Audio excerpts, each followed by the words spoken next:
कोल्हापूर जिल्ह्यात मागील 8 दिवस मुसळधार पाऊस झाल्यामुळे जिल्ह्यातील अनेक भागात पाणी शिरायला सुरुवात झाली आहे। मात्र गेल्या काही दिवसांपासून पावसानं उसंत दिल्यानंतर पुराचं पाणी आता हळूहळू ओसरतंय।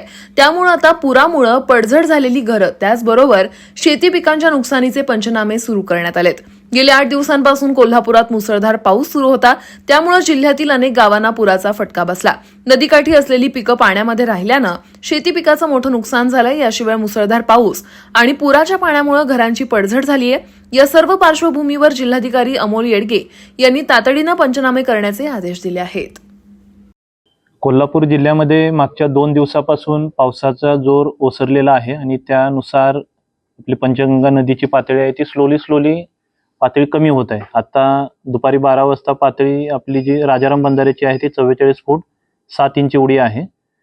शिरोळमध्ये आणि कुरुंदवाडमध्ये अजूनही पाणी आहे, त्यामुळे त्या ठिकाणी लोक निवारा केंद्रामध्ये आहेत आणि ज्या ठिकाणी अजून लोकांना स्थलांतरित केलं पाहिजे त्या अनुषंगाने प्रशासनाचं कामकाज सुरू आहे। मागच्या 2 दिवसामध्ये पाणी उतरत असल्यामुळे आता पंचनाम्याच्या अनुषंगाने जे कामकाज आहे ते आपलं कालपासून सुरू झालेलं आहे।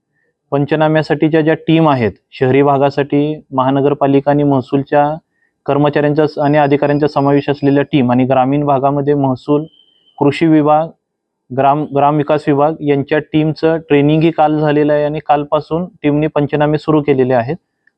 आज रोजी सर्व टीम आपल्या या फील्डवरती आहेत। तर लवकरात लवकर नुकसान झालेले पंचनामे पूर्ण करणं हे आता प्रशासनाचं प्राधान्य आहे। पंचनामे लवकरात लवकर करून शासनाकडे नुकसानाबाबतची भरपाईची मागणी शासनाकडे पाठवली जाईल। माझं नागरिकांना आव्हान आहे की प्रशासनाची टीम जेव्हा पंचनाम्यासाठी येईल तेव्हा माहिती देऊन आपण सहकार्य करावं आणि त्यासोबतच अजूनही पंचगंगा नदीची पातळी आहे ती धोक्याच्या पातळीच्या वरतीच आहे। त्यामुळे पुढे पावसाचं प्रमाण आणि जी पातळी जी कमी होण्याची ती गती पाहून नागरिकांनी पूरजन्य परिस्थिती जिथे आहे किंवा पर्यटन स्थळी आहे तिथे जाणं टाळावं आणि प्रशासनाला सहकार्य करावं। सध्या जे आपलं प्राधान्य आहे ते ज्या ठिकाणी पूरबाधित लोक आहेत त्यांना रिलीफ वर्क देणं हे पहिलं प्राधान्य होतं। आता नुकसानीचे पंचनामे करणे हे प्राधान्य आहे। एक लॉंग टर्म मध्ये याबाबतची सुद्धा जी कारवाई आहे ते जिल्हा प्रशासन, महापालिका प्रशासन यांच्या संयुक्त विद्यमानाने केली जाईल।